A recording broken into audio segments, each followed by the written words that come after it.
எல்லாருக்கும் வணக்கம். எல்லாரும் எப்படி இருக்கிறீங்க? இன்னைக்கு வித்தியாசமான ஒரு முட்டை பொடி மாஸ் பார்க்கலாமாங்க. கேரட் சேர்த்து பண்ண போகிறோம். ஹெல்த்தி அண்ட் டேஸ்டியாகவும் இருக்கும். ஒரு கடாயில் 2 டேபிள் ஸ்பூன் எண்ணெய் ஊற்றிட்டு எண்ணெய் காஞ்ச உடனே கடுகு உளுத்தம் பருப்பு போட்டுக்கோங்க. உளுத்தம் பருப்பு நல்லா ப்ரௌன் ஆகணும். கடுகு நல்லா பொரிஞ்சு வந்த உடனே 6 விதை நீக்கின காஞ்ச மிளகா உடச்சி சேர்த்துக்கிட்டாங்க. அது கூடவே ஒரு பொடியாக நறுக்கின பெரிய வெங்காயம், கருவேப்பிலை, 2 பல்லு பூண்டு தட்டி சேர்த்துக்கிட்டேன். இது எல்லாமே நல்லா வதக்கிட்டு வெங்காயம் கலர் மாதிரி வந்த உடனேயே கேரட் 400 கிராம் போல் தோல் நீக்கிட்டு இந்த மாதிரி குட்டி குட்டியாக வெட்டி வச்சுருக்கேன். அதையும் சேர்த்துட்டு நல்லா கிளறி விட்டுக்கலாம். ஒரு 2 நிமிஷம் கேரட்டை வதக்கிட்டு ஒரு தக்காளியும் கூடவே சேர்த்துக்கிறேன். கொஞ்சமாக தண்ணி தெளித்து இதை மூடி போட்டு தக்காளி குழையிற வரைக்கும் வேக விட்டுக்கலாம். உப்பு கூட நீங்கள் இந்த ஸ்டேஜில் சேர்த்துக்கலாங்க.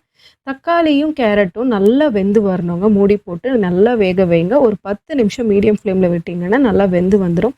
இந்த சமயத்தில் நம்ம பெருங்காயத்தூள் கொஞ்சம் மஞ்சள் பொடி, அப்புறம் 2 டேபிள் ஸ்பூன் வீட்டிலேயே அரைச்ச குழம்பு மிளகாய்த்தூள், இல்லை தனி மிளகாய்த்தூள் கூட நீங்கள் கொஞ்சமாக சேர்த்துக்கலாம். தனி மிளகாய்த்தூள்னா 1 டீஸ்பூன் சேர்த்துக்கிட்டா போதும். அது கூடவே கொரியாண்டர் பவுடர் இதெல்லாம் சேர்த்து நல்லா வதக்கிட்டு இன்னும் கொஞ்சம் தண்ணி ஊற்றிட்டு மூடி போட்டு வேக வச்சுருக்கேங்க.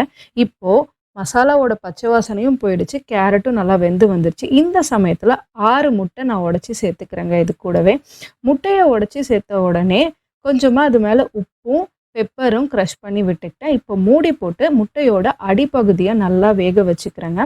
இதுக்கு ஒரு 3 நிமிஷம் போல் ஆகும்.